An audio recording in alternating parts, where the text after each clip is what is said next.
Okay, we are back. I have no classes tomorrow, so I can just worry about this. Case 29.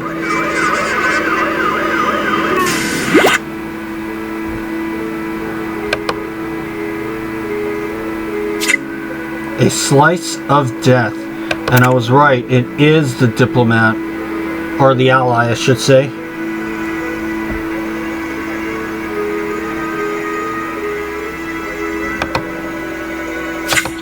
Matthew, we made it to Japan. We've come here to find Shogun Yoshinobu Gojo. He's an ally of the Emperor of China, which makes him our best chance at raising a Japanese army to help the Chinese protect themselves against the imminent Mongolian invasion. I still can't believe Amon is trying to use Ogadai Khan to obliterate China forever, just so that the Ptolemies will have one less enemy to contend with. Speaking of Amon, that must be Kai and Penelope calling from the Mongolian camp. Hey guys, how are you doing? We're okay, and good news. Princess Torgoljin arrived at the camp with Santiago Sanchez a couple of days ago. Great job, Matthew.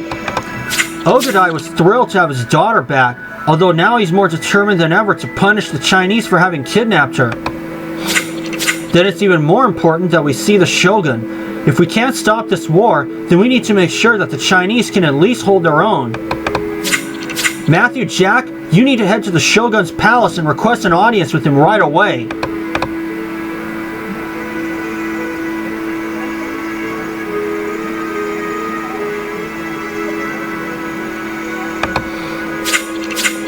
Matthew, they let us into the palace, but I don't see the Shogun anywhere.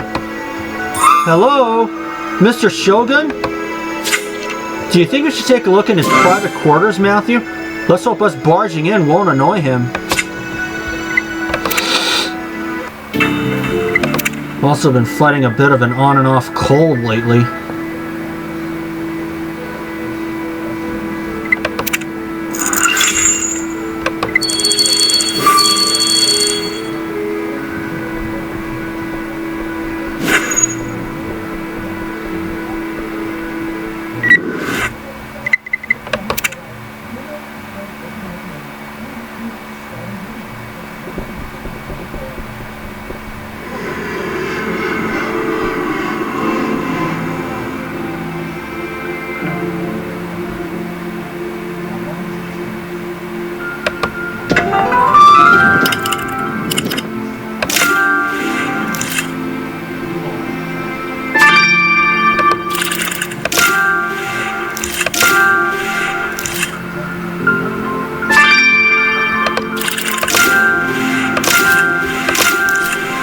Got it.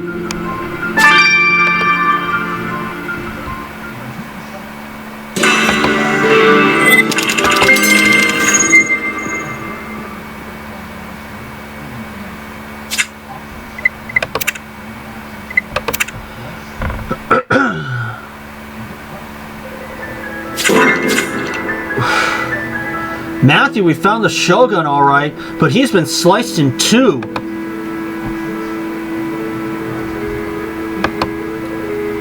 And look, an empty sword sheath. Could he have been killed using his own weapon? Matthew, the Shogun was our best shot at gathering reinforcements for the Chinese army. What are we going to do now? You're right, we can't just leave his body here. We need to figure out who did this. This looks like one of the victim's sandals, and its sole is covered in soil. Maybe collecting a sample of it will help us work out his last whereabouts. And this painting might have been torn during the altercation with the killer.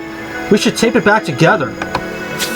Matthew, I don't know what we're getting into, but let's hope solving the Shogun's murder will bring us answers as to what our next steps should be. Oh, it will, all right.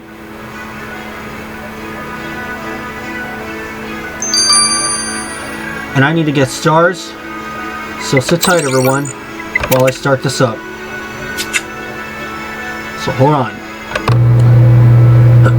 Okay, I got myself 7 stars, so we're gonna go ahead and do all this now.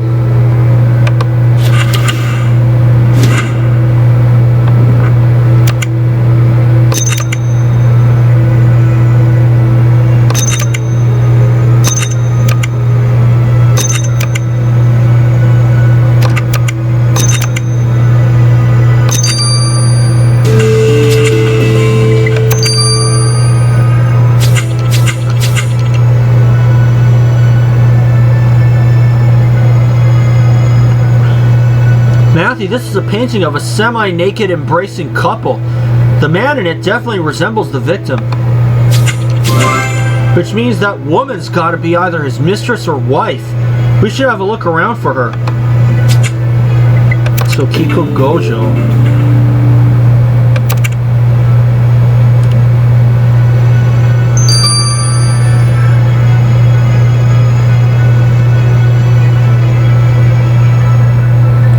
Just being a little funny.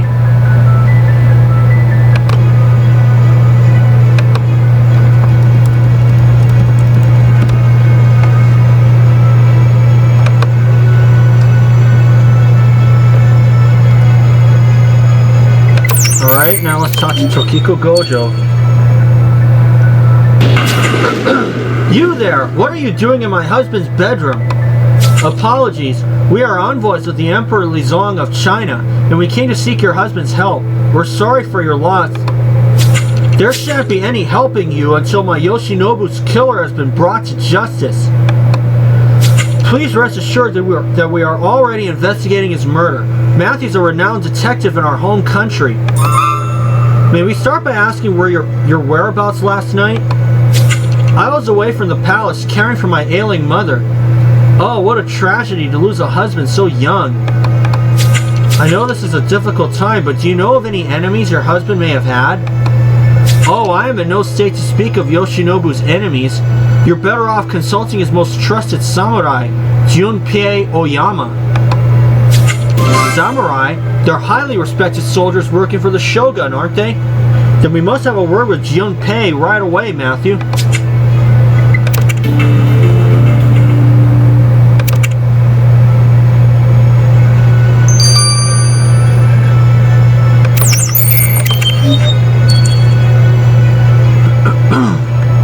Excuse me, are you the samurai Junpei Oyama? The very same, and the revered Shogun Yoshinobu Gojo's right hand. Would you like to share some of my green tea, or is it my protection you require? Neither. We're actually looking into the death of your Shogun. We found him cut in two. The great Shogun is dead? This is a tragedy, but let us not give in to sadness. Death comes to us all eventually. Mr. Oyama, we spoke to the Shogun's wife, and she told us you would know if he had any enemies that would go as far as to murder him. Well, he was a Shogun after all, so of course he had enemies coming out of his ears, but I don't know of anyone who actually wanted him dead. I shall be in touch if anything springs to mind.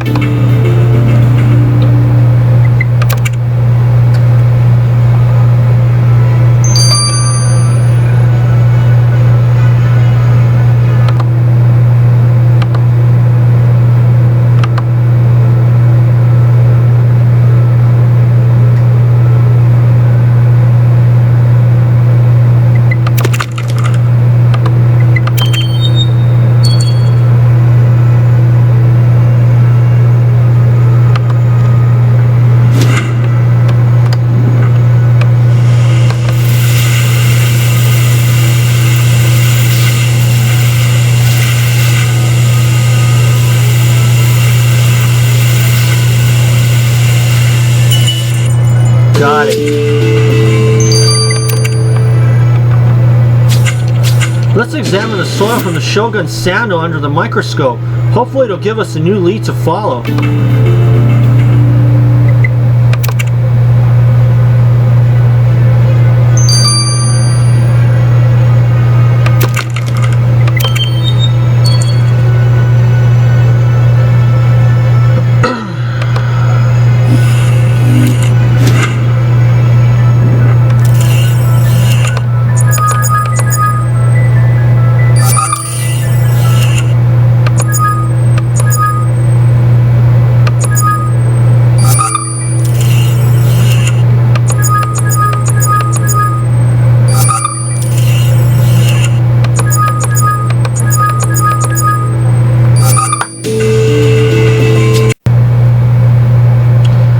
Turns out I got the thing done just in time. It's soil and incense. Matthew, the microscope results of the soil from the victim's sandals shows soil mixed with ashes from sandalwood incense sticks. Did I hear you say sandalwood incense? Is that something to do with your investigation? Yeah, Theo. It's what we found on the victim's shoe. Seems like he'd been burning incense in some forest. I'm not sure about a forest, but I do know that they used to light a lot of sandalwood incense in Shinto temples during this era. These temples would have gardens where people prayed, which must be where the soil came from. So you're telling us that our victim went to pray in one of these temple gardens recently? Thanks, Theo. You've given us the lead we needed. Matthew, let's find the city temple and check out its garden.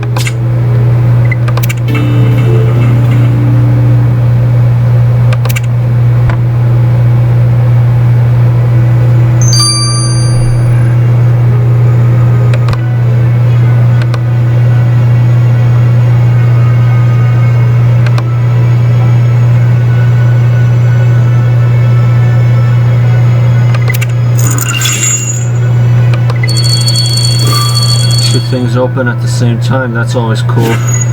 Even though I knew.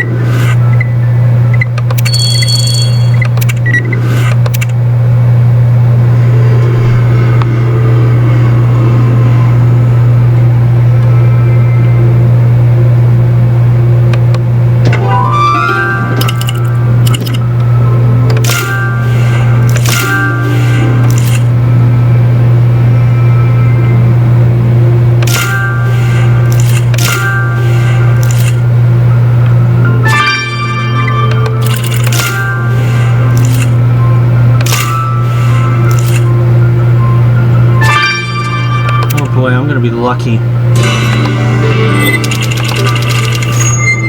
Yep.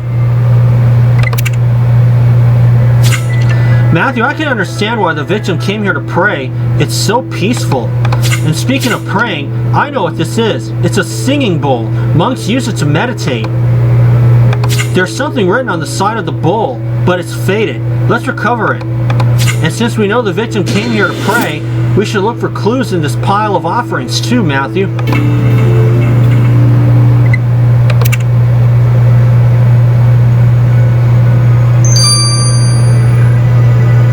Moment again, folks. I need to get a few more stars.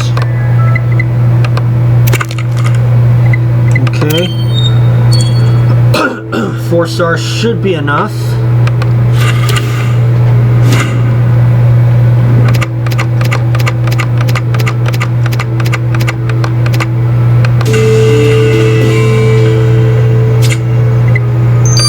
Victim's bracelet. Matthew, the offerings were all simple things like apples and flowers, except for this fancy bracelet. And you're right, it has the same symbol as the one that was on the Shogun's kimono. This bracelet must belong to him. I wonder if there's any significance to the trinket being placed in the offerings. There's also a long message written in Japanese on the tag attached to it. Maybe Orlando can give us some answers.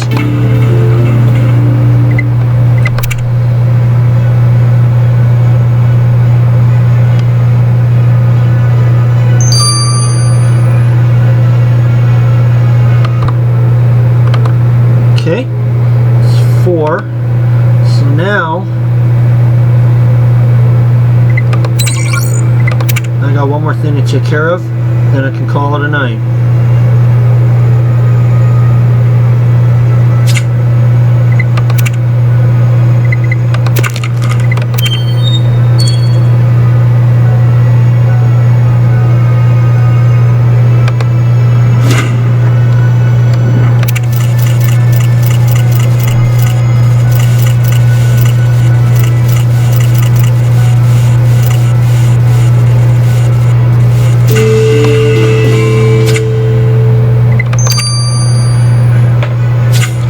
Matthew, the writing on the singing bowl, it's in Mongolian. Let's see what it translates to. Property of Bayantu, a Mongolian in enemy territory. And can you even become a monk in a Shinto temple if you're not Japanese? We've got a lot of questions for this Bayantu. I agree.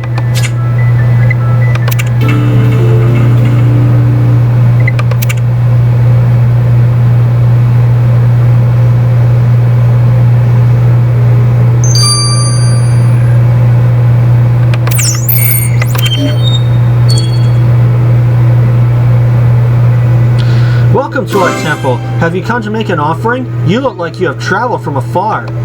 Yes, we have, and we believe you have too. You're Mongolian, right? So how'd you end up being a monk in a Japanese temple? I came to Japan on a pilgrimage a few years ago and found my lifelong home here. Shintoism knows no borders, and we are all equal in the God's eyes. Well, you may not have heard, but the shogun of your newfound home has just been murdered. The shogun was murdered? Oh, the poor man. As a monk, I believe that one should never kill nor cause another to kill. Our dearest shogun was most devout. He donated a lot of time and money to this temple. I will pray that he attains peace and tranquility in the afterlife.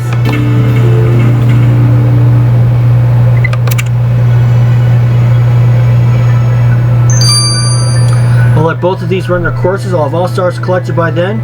So for now, this is Matthew. I'll see you soon.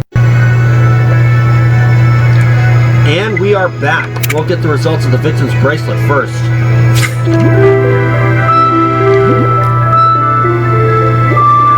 Matthew, I love it here in Japan. The exquisite silks, hand-stitched embroidery, elaborate makeup. I'm in fashion heaven. Then you must have liked the victim's bracelet we sent you. Did you discover anything interesting from it?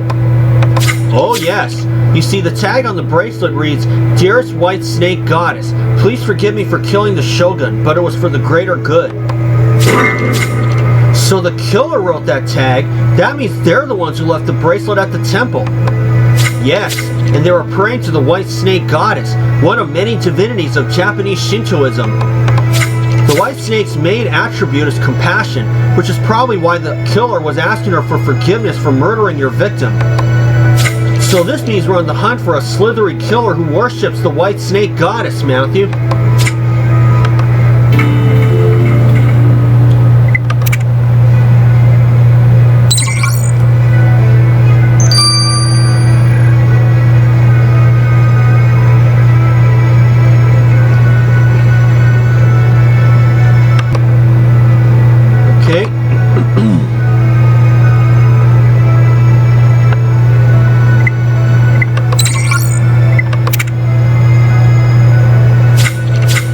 Gosh, Matthew, they must really know how to make a sharp blade in medieval Japan, sharp enough to cut someone cleanly in two. The victim's sword was missing when we found him, Janice. We suspect the killer may have used it to murder him. That's possible, especially since it was most likely a katana, a long single-edged Japanese sword. They're notoriously razor sharp. However, a nifty blade is not enough. The killer would also have needed incredible core strength and control to slice through your victim's abdomen like butter. Such skills are only mastered through kenjutsu, a martial art that focuses on swordsmanship. Your murderer must therefore be a pro at it. Well, Matthew, our killer may have mastered the ancient technique of kenjutsu, but they'll soon find out that we're the master detectives. Before you go, Matthew, there's one thing I wasn't able to do yet, which is inspect the victim's digestive system, because most of it's spilled out on the floor of the crime scene.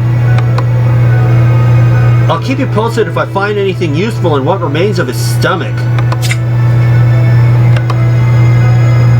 Hope you didn't eat dinner yet. Or lunch. Or breakfast. Or any meal for that matter. Matthew, our plan was to meet the shogun in Japan and persuade him to help the Chinese protect themselves against the upcoming Mongolian attack. But when we got here, the shogun had been sliced in two by a sword-wielding killer. We can never catch a break, can we, Matthew? We met the shogun's wife, as well as his favorite samurai. Neither seemed to have any enmity towards the victim.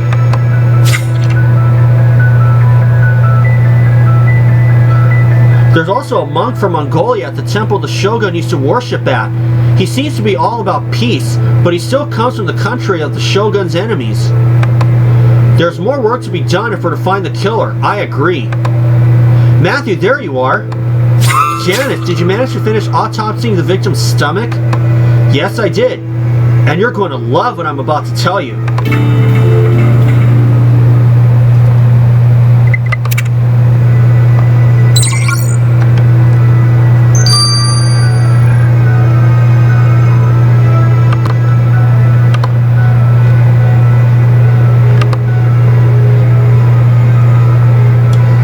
Okay, now we'll get to chapter 2 next time. For now, this is Matthew. See you soon. We have come back. Let's start chapter 2 of A Slice of Death.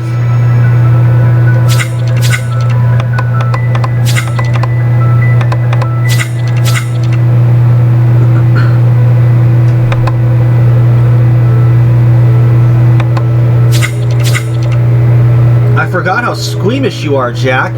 Anyway, it was tricky, but I finally managed to ascertain that your victim had recently eaten dango, a Japanese sweet made from rice flour. And it turns out the only place that sells these dango sweets is a tea house in a mining village up a nearby mountain.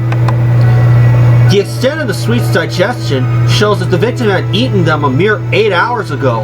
In other words, right before his bedtime. Which means that the Shogun must have gone to this tea house not long before he was killed. Matthew, get your trekking boots on. It's time for us to go mountain climbing.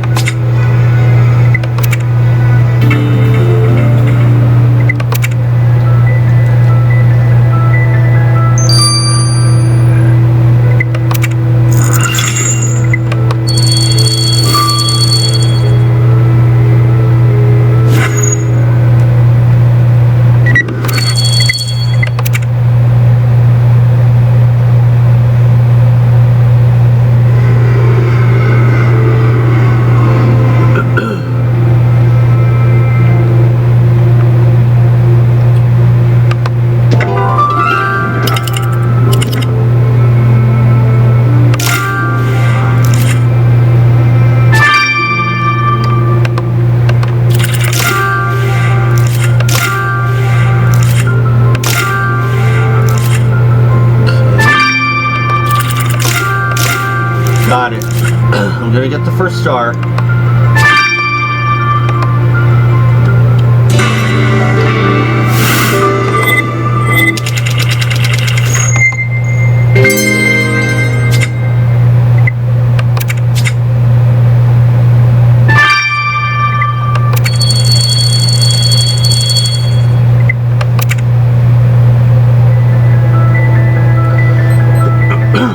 Whoa, Matthew, you can see for miles and miles from this mountain village. Look, there's the Shogun's palace. This would have been the perfect place for the Shogun to plan his military actions. No wonder he came here. There's no one around, but you picked up what looks like the sign for the tea house. Maybe it'll give us the owner's name. And what's this broken sculpture about? Let's fix it. What else? Ah, yeah, this fancy box looks out of place in this unassuming establishment. We know the Shogun came here shortly before he was murdered, so we better unlock it.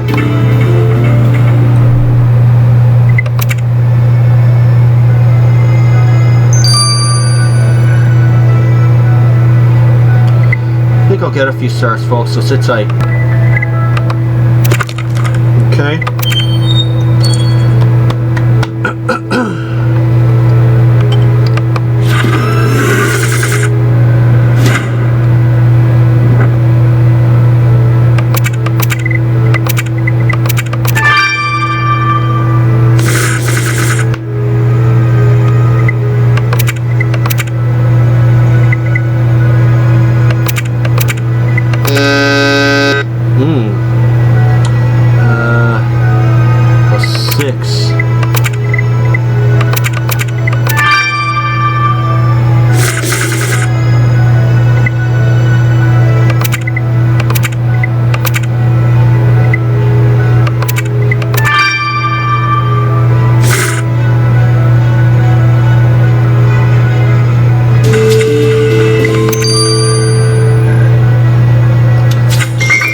You got the box open, and if I'm not mistaken, this is a whetstone.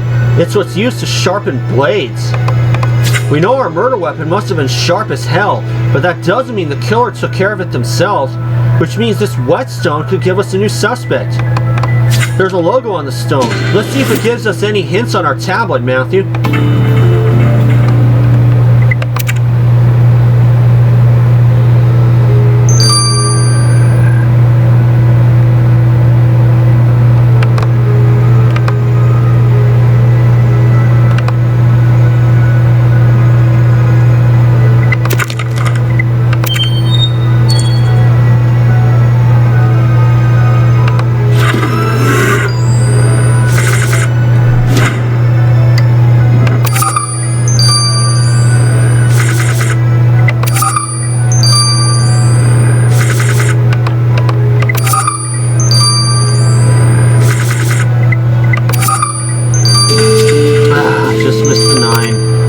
sword maker. Matthew, turns out the Whetstone logo belongs to a legendary sword maker called Yoshimune. He was renowned all over Japan for being a katana-making prodigy. Yoshimune's workshop is in that mountain village we visited. Knowing how our victim died, we better have a word with this famous sword maker.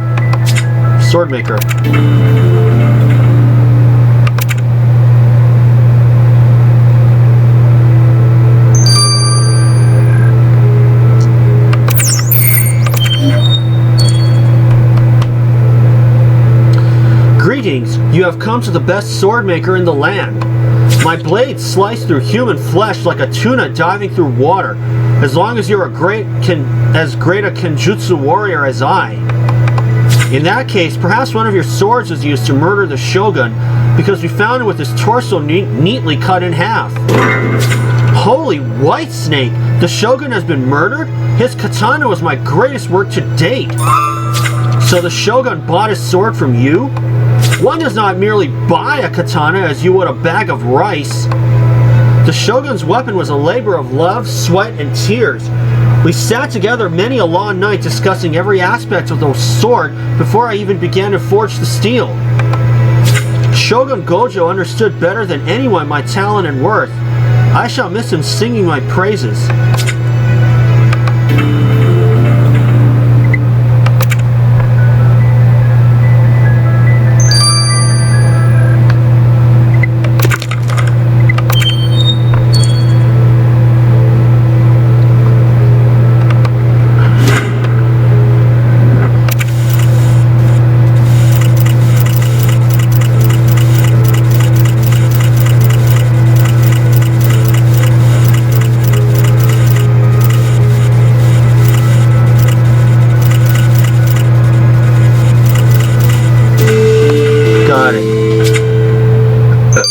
Tea house sign. Matthew, according to the tablet, the sign reads Ume-san's tea house. Great, so now I have the owner's name. It shouldn't be too hard to find her.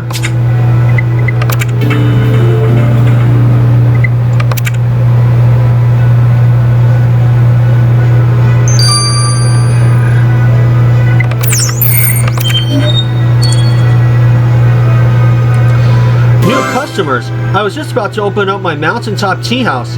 Come inside and warm yourselves. Thank you, Ume-san, but we're actually here on business, not pleasure. You see, Shogun Yoshinobu Gojo was found murdered earlier today, and we believe he frequented your establishment. Oh, how tragic to lose our leader. The Shogun liked coming to relax here over a tasty meal after scouting the land and doing his duty and whatnot. Ume-san, we believe that Shogun Gojo was at your tea house yesterday evening, just a few hours before he was murdered. Was he with anyone? No, he was all alone. He seemed rather preoccupied, but then he always did. Alright, thank you for the information. We'll be back if we have any further questions for you.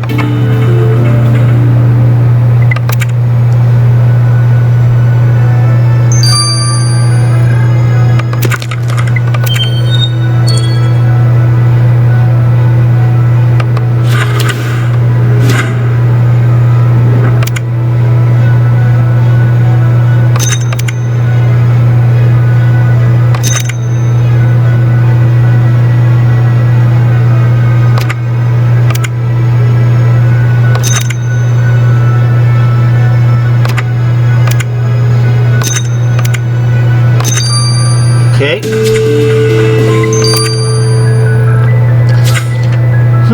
This sculpture seems to be of some kind of warrior, Matthew. Since the Shogun is the head of the military, could the statue be linked to him? Orlando should be able to confirm. We better get the sculpture to him.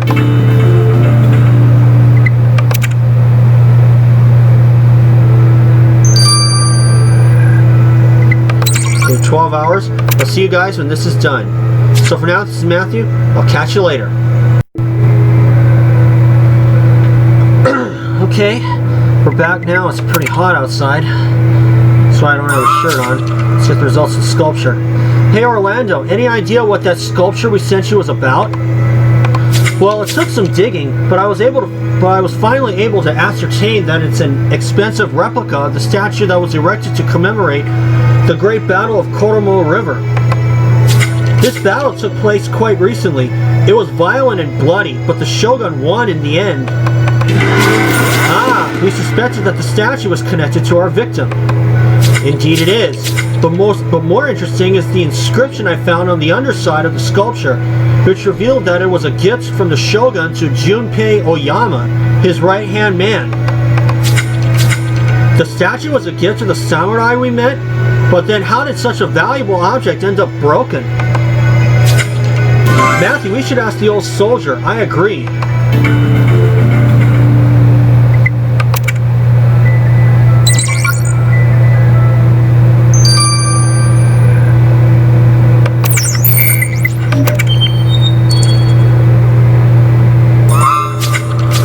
Junpei, can you tell us how the sculpture gifted to you from the shogun ended up broken? Because I couldn't bear to look at the darned object anymore. But surely it was a great honor to receive this statue. Honor? Do you think there was honor in ransacking and murdering a village of innocents? That is what the shogun commanded me to do, and then gave me that silly memento to serve as a constant reminder of my actions. I prayed to the White Snake Goddess for forgiveness, but it did not suffice, so I used my Kenjutsu skills to smash that reminder of my horrific actions into pieces. Well, let's hope we don't discover that you also used your skills to murder the shogun in retaliation for his gratitude.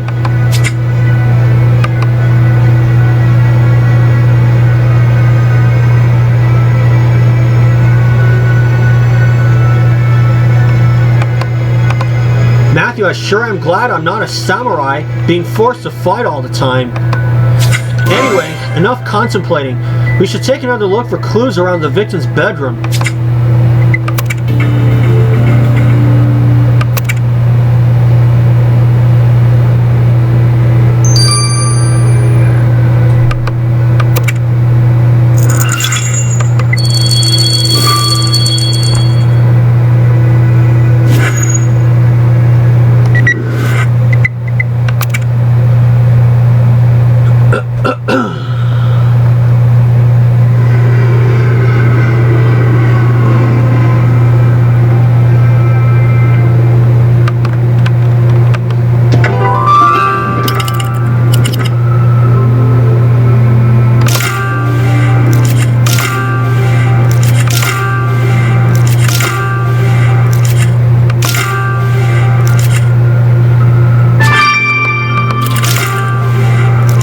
Got it.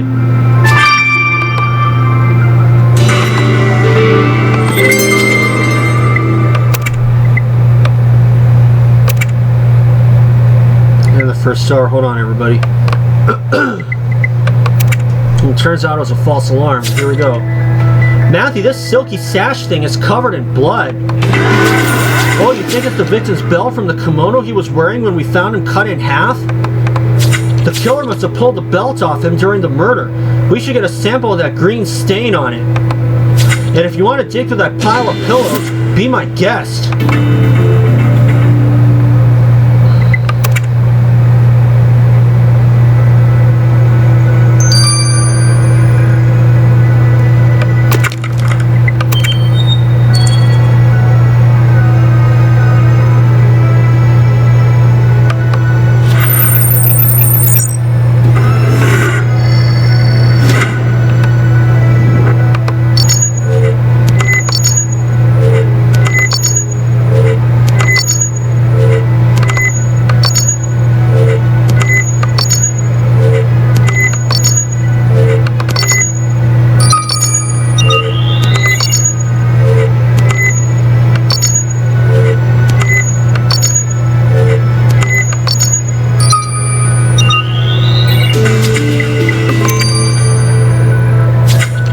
Let's ask Theo to examine that green substance from the victim's kimono belt, Matthew.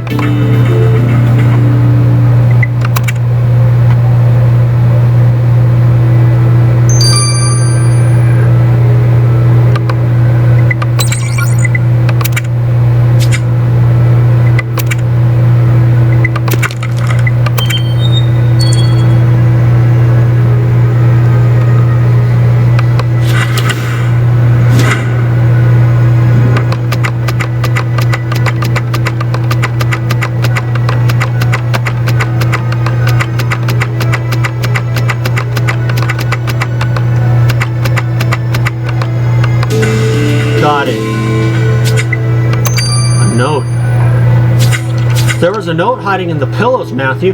It's pretty long. I hope our trusty tablet is clever enough to handle this. Let's see, inputting the characters. It worked.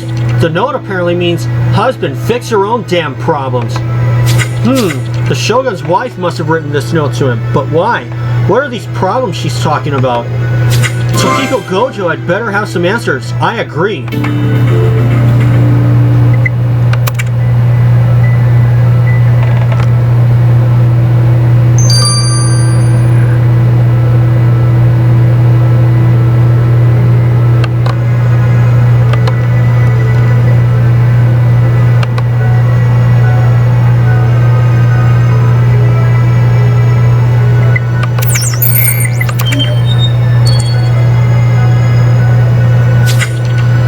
Will this take long, Matthew? I was just going to practice Kenjutsu in the hopes that it will help me forget the death of my husband for a few hours. Well, it's your husband that brings us to you. Why did you tell him he needed to fix his problems himself? So you found my note. Look, I know I shouldn't have disrespected my husband. I even prayed to the White Snake Goddess to give me patience and compassion, but to no avail. The truth is that Yoshinobu and I were attracted to each other's brains as well as our looks. Our courting even consisted of debating battle strategies. The problems began when we got married. You see, my role became focused on tending to the household, as it should be. But my husband did not understand this, and wouldn't stop pestering me for advice on political and military issues. If he couldn't deal with his responsibilities himself, then I should have been named Shogun, not he. It was not my job to clean up his mess. So Kiko, you seem very frustrated with your husband. I hope for your sake that you didn't end up making your own mess by killing him.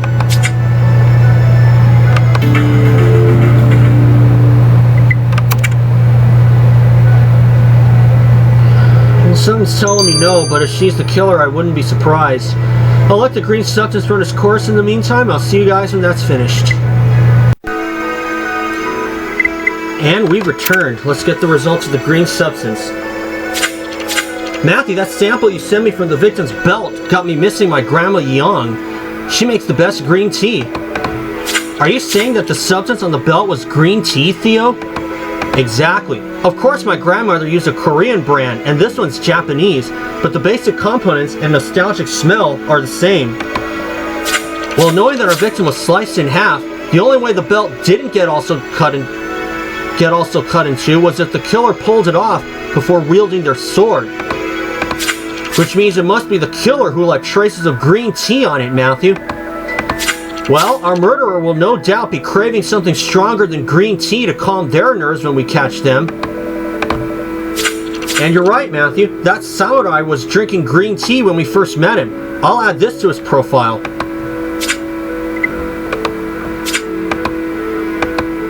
Puts him in the running.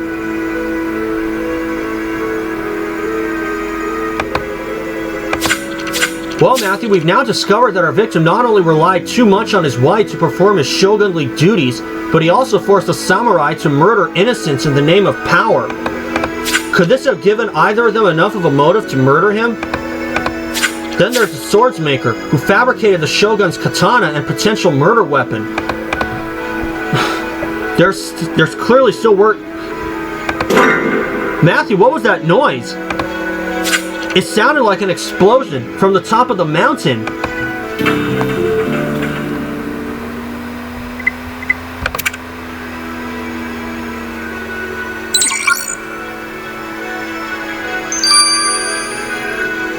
And we'll get to chapter 3 after this.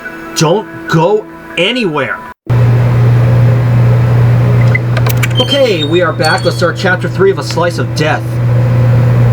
We last left off with an explosion. There it is. You're right. It sounded like there was an explosion on the mountain. Someone could be hurt. We need to go back up there and make sure everything's okay.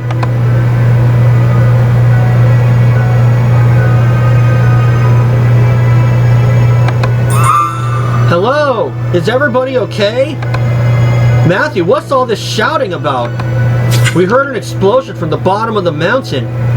And we wanted to make sure no one was hurt. Oh, that's just the miners blowing up the rocks. You get used to it when you've lived here a while. Now I just boiled some green tea. Have some with me. It'll help calm your nerves. Maybe later. Thanks, Ume-san. Matthew, I guess that was a false alarm. But you're right. Since we're at the tea house, where the victim went before he died, we should take another look around it. My gut says no, that Ume-san is not the one.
Got the first star anyway. Matthew, I'm no expert, but doesn't the design on this chest look more Mongolian than Japanese? We should open it. And what's the faded message on this piece of paper about? Let's recover it. Come on, Matthew, we're close to catching the Shogun's killer. I just know it.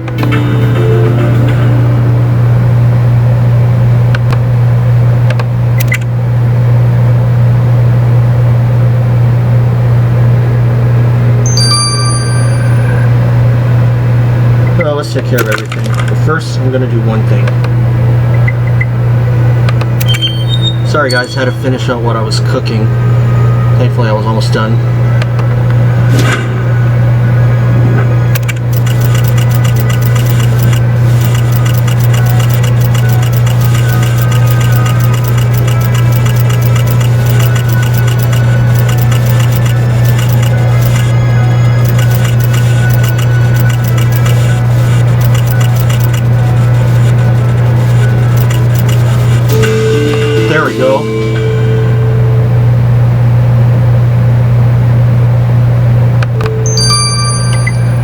To redo it. I was forced to redo it, but I did better this time with 7.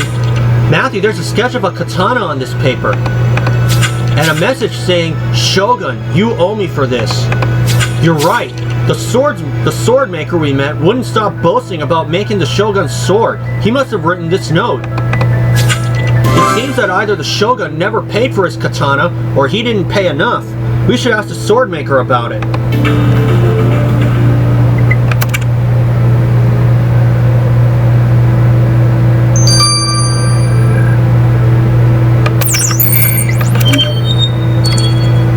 Talk to Yoshimune again. Matthew, have you finally seen the merits of commissioning a katana from me? No, but we found this sketch you made of the katana the Shogun commissioned from you. What did you mean by, you owe me for this? Oh, what an embarrassing affair. Mortifying even.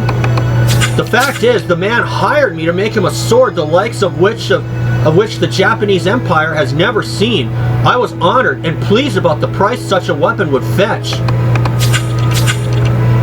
But when I presented it to him, he acted like it was a gift. The only compensation I got was the supposed privilege of sharing a pot of insipid green tea with his wife. So the Shogun thought the katana was a gift. But you still asked him for money, didn't you? Only after I overheard him boasting about the magnificent sword he managed to get for free. The Shogun swindled me intentionally, Matthew. I was furious. Yoshimune, did this make you furious enough to murder the Shogun in revenge? Oh no, I may make katanas, but I'd never use one to commit murder in cold blood. I don't know.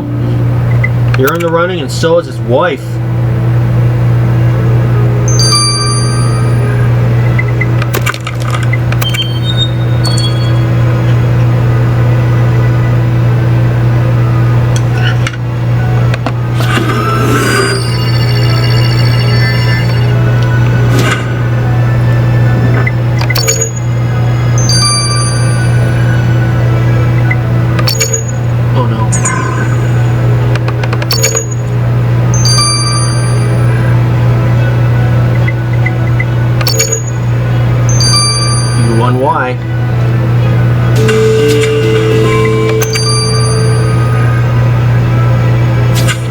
I have no idea what that weird cylinder in the chest is, Matthew.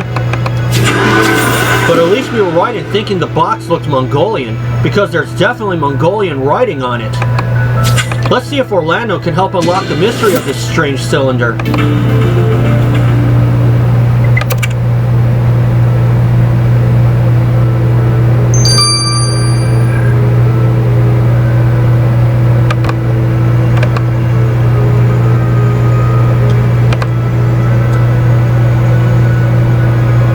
And that's going to do for this. I'll see you in 9 hours. When this is done, I'll have all stars collected by then. See you soon.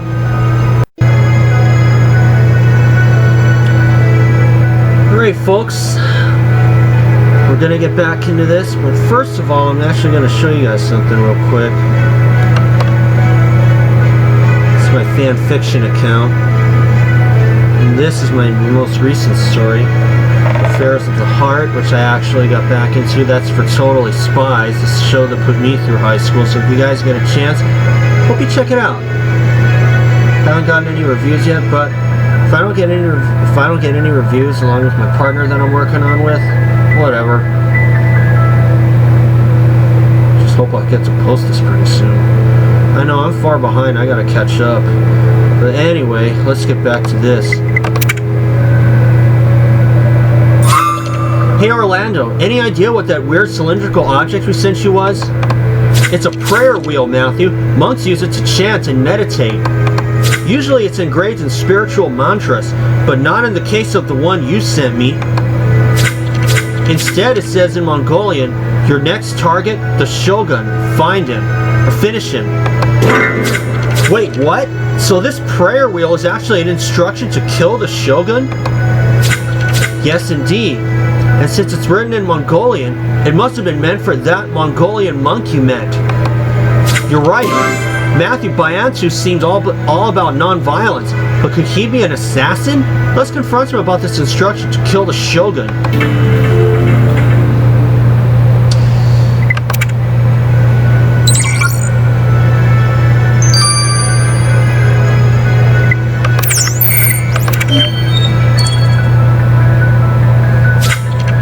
Matthew, I have been chanting mantras to the White Snake Goddess to grant karmic peace to the dead Shogun. We're more interested in the mantra on the prayer wheel telling you to finish the man. A mantra about finishing the Shogun? I understand nothing. Come on, Baiantu. It was written in Mongolian, and you're the only Mongolian living here, so stop the peace-loving act and admit that you killed the Shogun. How could you think something so distressing?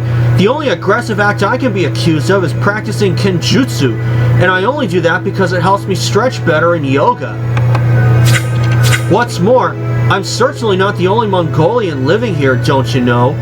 Ume-san, the owner of the mountaintop tea house, she's half Mongolian. What? The tea house lady's half Mongolian? Exactly. So that message you mentioned must have been meant for Ume, not little old me. Matthew, we did find the prayer wheel near Ume's tea house. Maybe it was sent to her. Let's go talk to Ume, Matthew. Baiantu, you better not be sending us on a wild goose chase.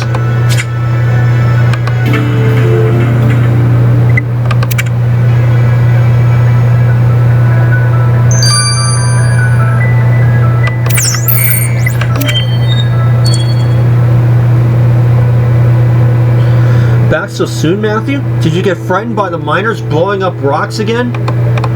No. This time we're here about this prayer wheel message in Mongolian we found near your tea house, telling someone to kill the Shogun. Oh, how shocking! It was very clever of you having this order written on a prayer wheel. You must have known everyone would lay the blame on the Mongolian monk. But you never counted on us finding out that you're half Mongolian, did you?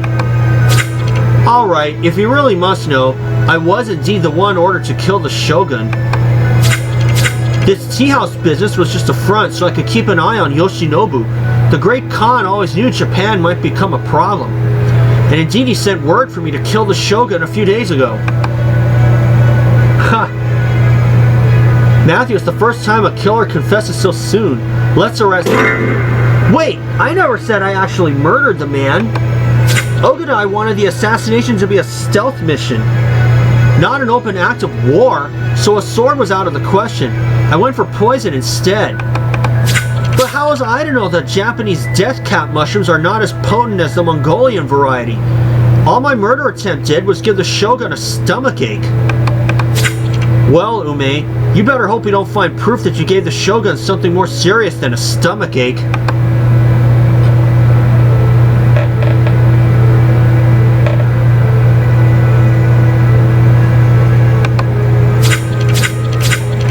Cripes, Matthew. Who'd have thought that the little tea house lady would turn out to be an assassin sent to Japan by Ogadai Khan? She claims to have failed in her attempt to poison the Shogun, but who knows whether she's lying about finally killing him in a more bloodthirsty way. Then there's Yoshimune, the sword maker. Did not being paid for his priceless sword make him angry enough to murder our victim? And the Mongolian monk still insists he's all about peace and love, but I've learned to take everything our suspects say with a pinch of salt. I agree, Matthew. We're just a sword's edge away from finding out who sliced our victim in two. So let's make a final sweep of the temple gardens.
Matthew, you found a bloodstained katana. We have our murder weapon. There's some cream on the handle, which the killer must have touched. We need a sample of it.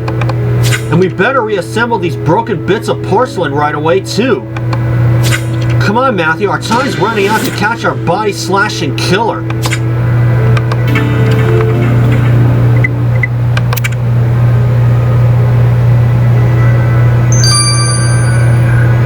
Moment, folks.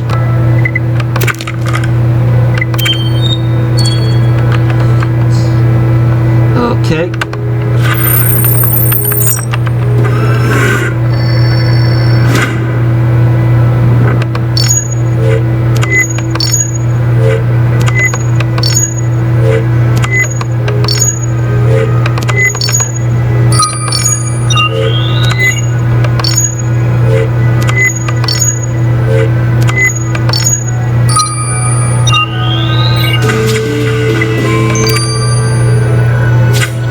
Let's send the creamy substance from the murder weapon straight to Theo, Matthew.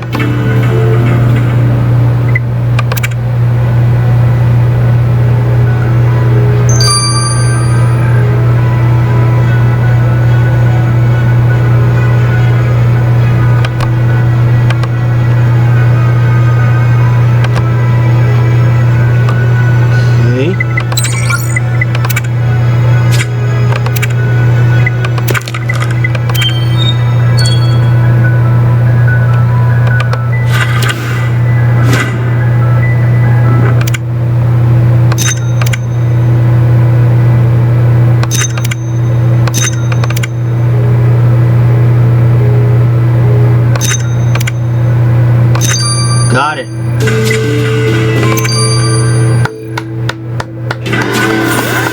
That broken porcelain was actually a figurine in the shape of a white snake, Matthew. We haven't seen any figurines like this in the temple, so our white snake worshipping killer must have brought it here. Theo will be able to pick out any useful evidence from this figurine. We need to send it to him, stat.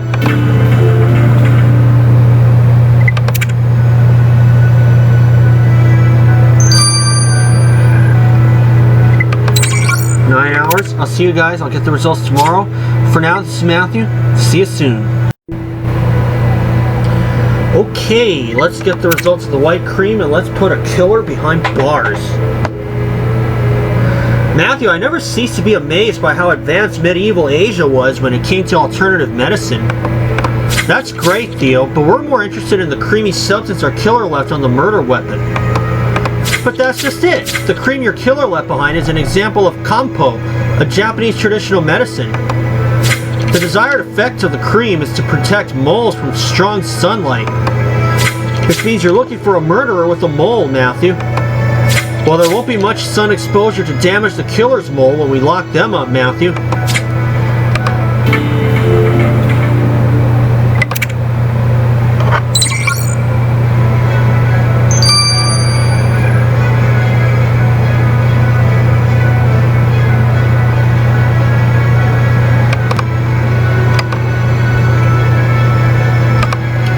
Okay. And the white snake figurine. Matthew, that snake figurine you found, it's definitely your killer's because I found minute traces of the victim's blood on it.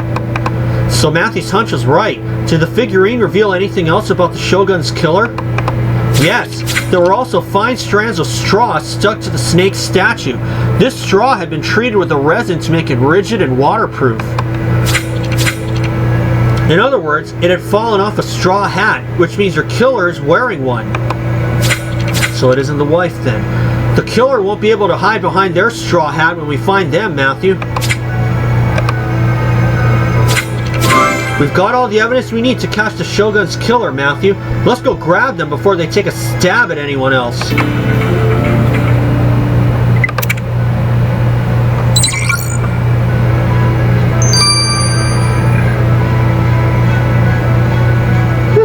Excuse me.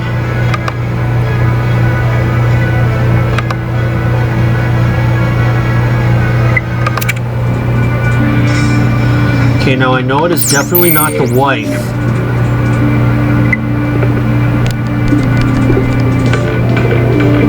Okay.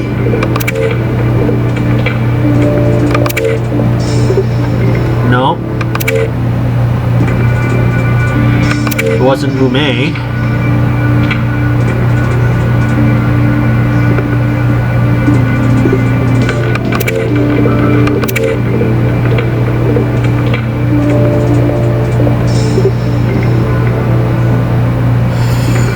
Trying to take my time here, folks. I got it between Junpei and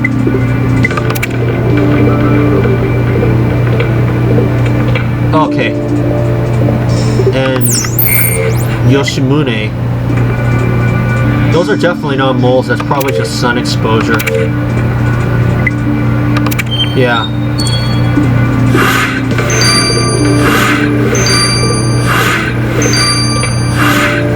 Yep. Yeah. Took my time, and I got the right guy. Junpei Oyama, you said that being a samurai was all about honor, so why did you murder your shogun in cold blood? How dare you make such unfounded accusations? There's nothing unfounded about them. We know that you snuck into the shogun's bedroom in the dead of night and confronted him.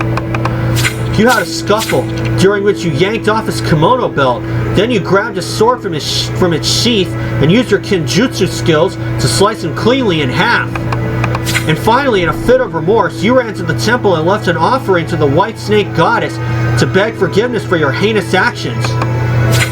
I suppose the only honorable thing to do now is to admit my crime.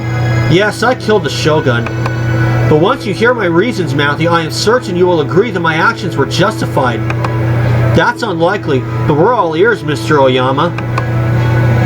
The fact is, I'd become tired of all the fighting and bloodshed. I no longer wanted to kill anyone, whether guilty or innocent. Instead, I decided to live out the rest of my days as a quiet, peace-loving monk.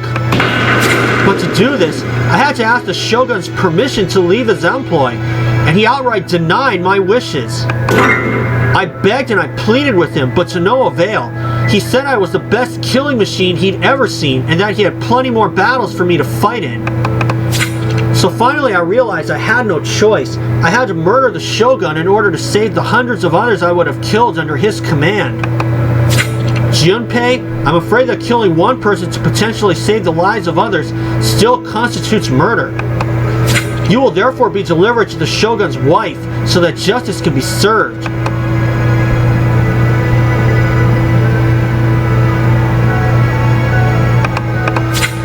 Junpei, how could a respectable samurai such as yourself murder your master? I did it for the greater good. I killed one person to save the lives of many. And thinking there would not be any further obstacles to your wish to become a monk, I'm sure. Now, I don't think I need to tell you what the punishment is for murder, do I? You do not. I shall meet my death with honor.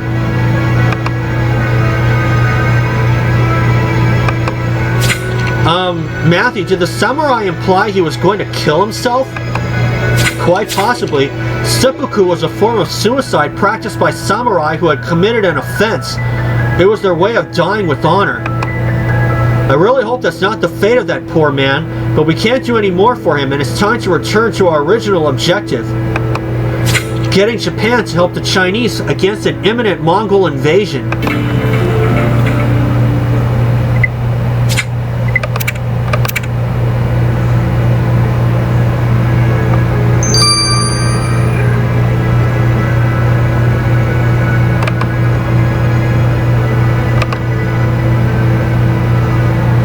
We'll see you guys for the Art of War 4-5.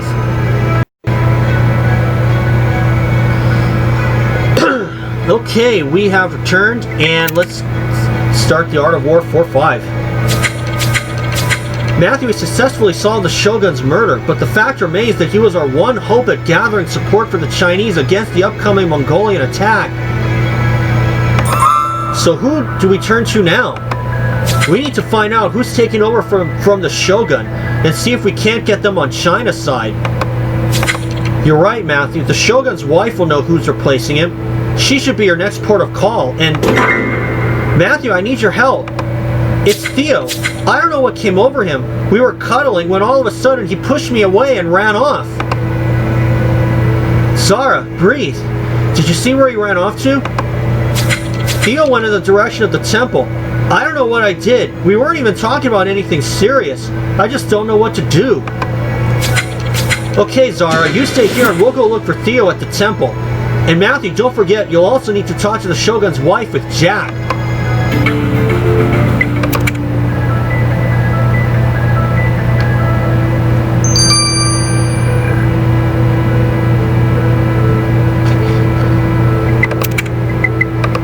I thought there was something in my nose.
Matthew, I don't see Theo anywhere, do you?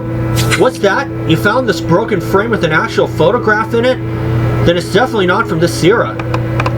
Could Theo have dropped this photo here? Let's put it back together and find out.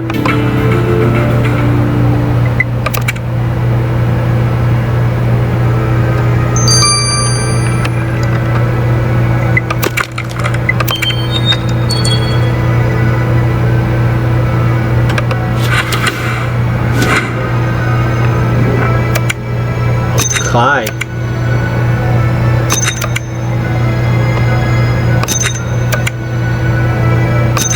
Oh gosh, I think they're getting in a quarrel over Zara.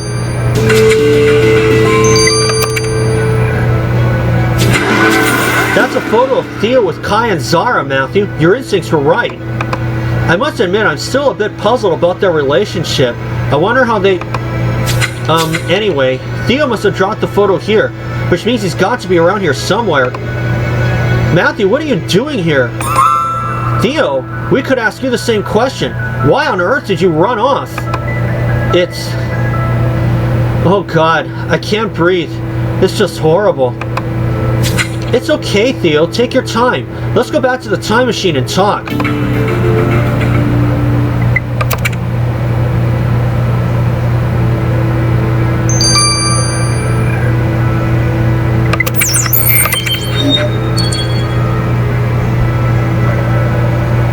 Theo, Zara's worried sick about you. Please tell us what's wrong.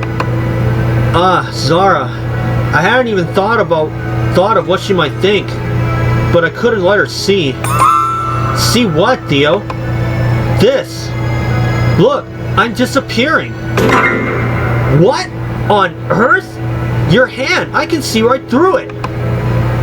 It started with my fingertips, and now my entire hand is faded away. What's happening to me, Matthew? Theo, I know this is scary, but let's try not to panic just yet. No, I'm not 100% sure, but I remember reading about this kind of phenomenon in one of the time manuals. And I think that you disappearing might have something to do with the timeline changing for one of your ancestors. One of my ancestors? Wait, are you saying something might have happened to Torgoljin? My, I don't know how many greats-grandma? We can't be sure, but that seems the most probable cause. What if Torgoljin's dead, Matthew? Then she'd never have children, and those children would never have children, and I'd never be born. I'm going to disappear from existence. Theo, try not to panic. Penelope and Kai are due to report in a few hours. We'll ask them then if the princess is okay. For now, it's best that you stay in the time machine and get Janice to take a look at you. Matthew, I'll try and do some more research in the meantime, and we'll reconvene later.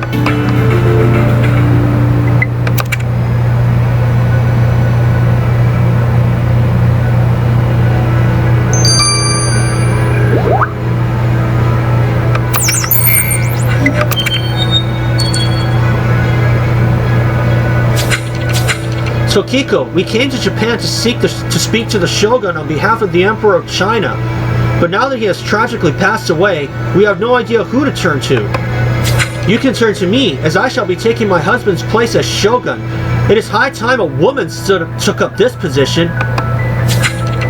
Now, Emperor Lizong has always been a good friend of ours. Tell me, what does he require? Manpower, Shogun Tokiko. The Emperor beseeches you to lend him your troops so he can protect his land from an imminent Mongolian invasion. The Mongolians are planning to attack China? This will not do. I am happy to lend the Emperor my soldiers. However, soldiers require swords, and swords require steel, but the miners aren't due to bring metal down from the mountains for another week. A week is far too long, Shogun Tokiko. We'll go up the mountain and bring down the mined goods ourselves.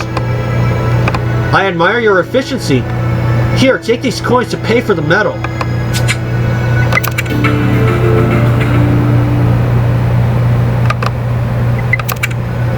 Okay, 4.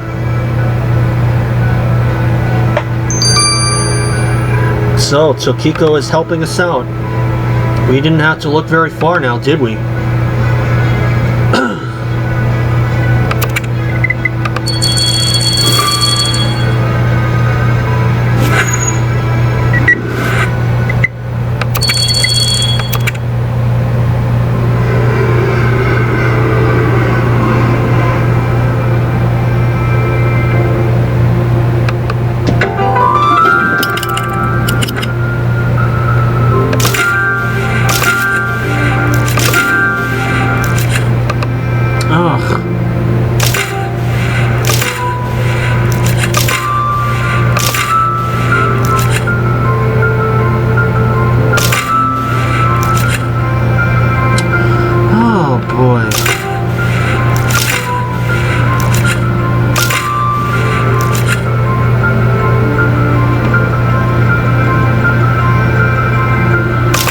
There we go.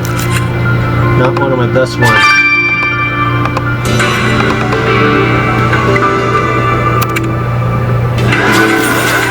there's a pickaxe symbol on the side of the crate you found. It must belong to the miners.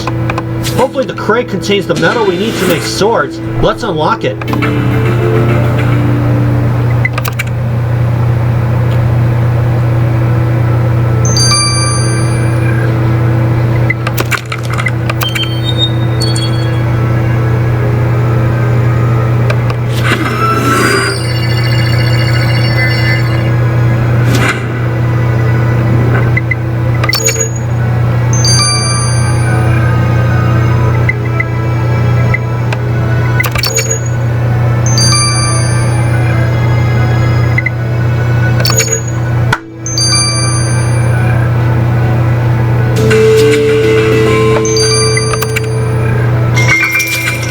Matthew, your hunch was right. There's a load of metal in the crate, but it looks more like iron than steel to me.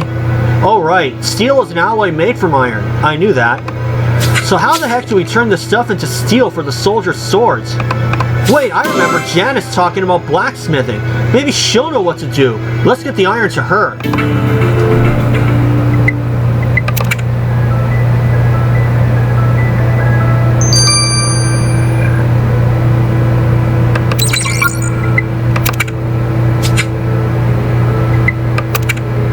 I'll see you guys when this is done. And we've returned. Let's get the results of the crate of iron. Matthew, want some cookies? They're fresh out of my laser oven. Yum. Thanks, Janice. But what about that iron we sent you? Did you manage to turn it into steel? Well, that's exactly what got me firing my oven up, and I took advantage of it to do a bit of baking on the side. Normally turning iron into steel is a really long process, but I cranked the laser frequency up to 11 and it worked a treat. The metal literally transforms before my eyes. Thank God for modern technology. Matthew, we better take the steel directly to the Swordmaster so we can start forging swords with the Japanese soldiers as quickly as possible.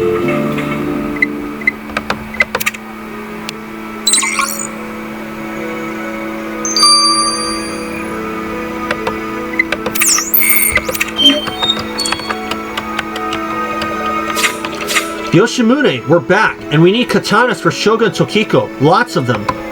Wonderful. I could use the money. I'm pleased to hear that Tokiko is the new Shogun.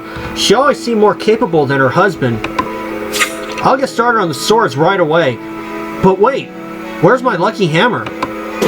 Darn it, I must have left it at the tea house earlier. I haven't got time for this. Don't worry, Yoshimune. You go fire up your forge and we'll look for your special hammer at the tea house. Matthew, can we grab a bite to eat while we're there? Matthew, we can grab a bite to eat while we're there.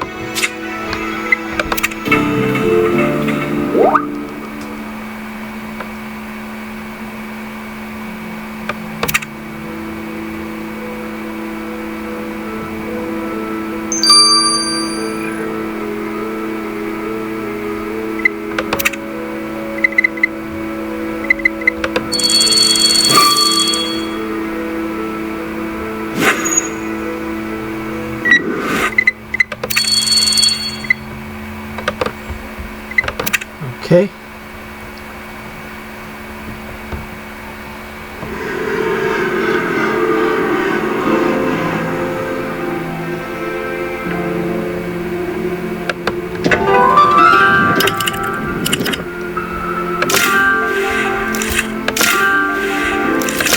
Of course, finding the doll there is almost like it actually does look like the doll in the Totally Spies episode, Toying Around. I got back into watching that show on YouTube, and that's the show that put me through high school. Ugh.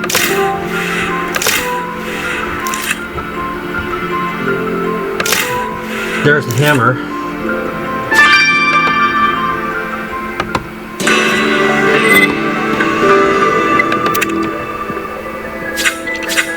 Matthew, this could be the swordmaker's lucky hammer, but it might equally belong to one of the miners. Let's dust the faded logo on it just to be sure.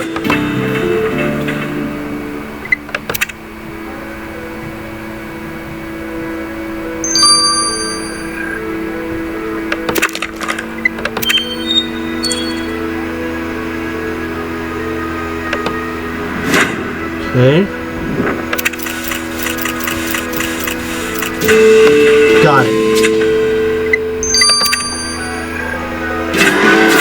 This looks like Yoshimune's logo on the hammer to me, Matthew. The sword maker's going to be happy to get his lucky hammer back, and we'll be happy once he's made weapons for the Japanese troops we're taking with us to China.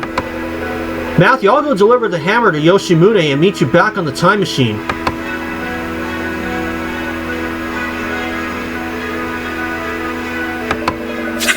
Matthew, I'm so worried about Theo. What if he disappears altogether? And Kai isn't even here. Kai not being here is actually good, Zara, because he's the only one who can give us an update on Theo's ancestor. Kai and Penelope are due to call us any second now. We can ask them then if Princess Torgoljin is sick or wounded, as that would explain Theo's affliction. God, I hope they have good news. To think we were so pleased at having secured Japan's help in defending China against Ogadai's attack. I know, but now it's hard to care when... Oh, that's my tablet beeping. It must be Kai and Penelope. Zara, you should take it.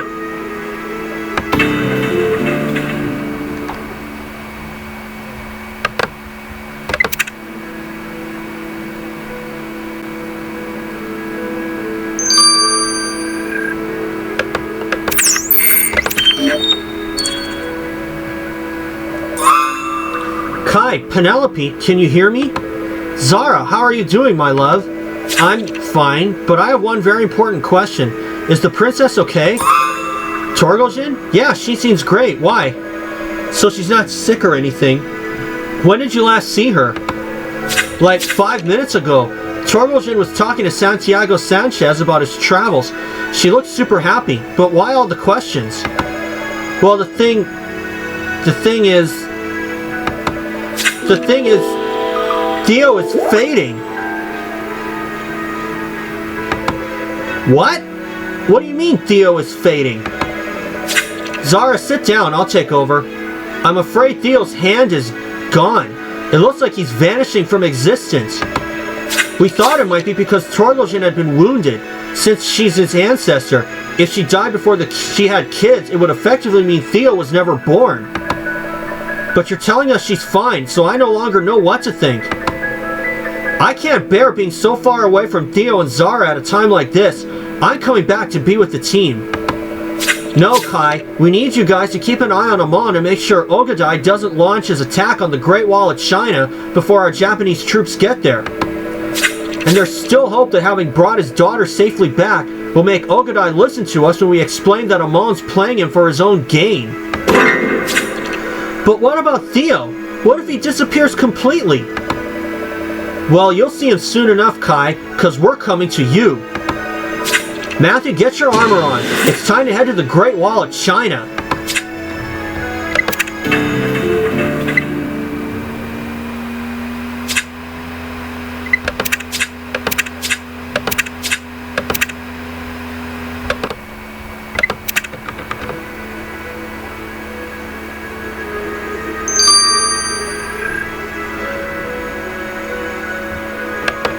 It certainly isn't Torgoljin that's dead.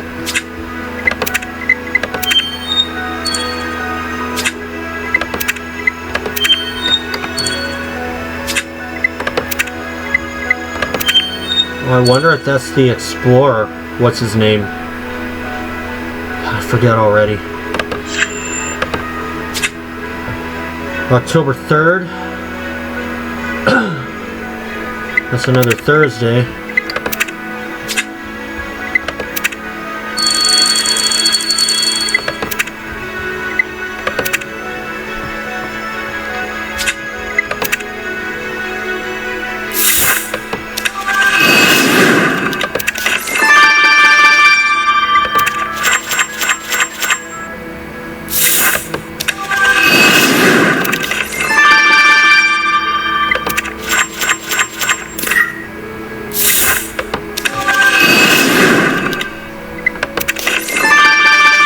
Another 4.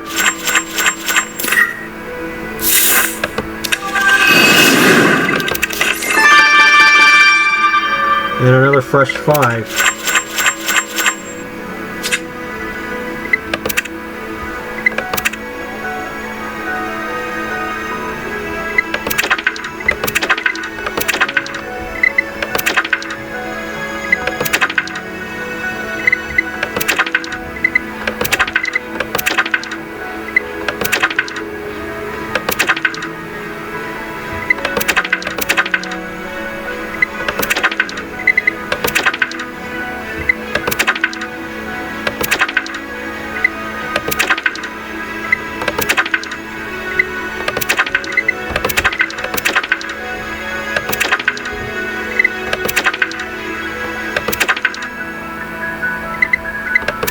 Okay, that'll do.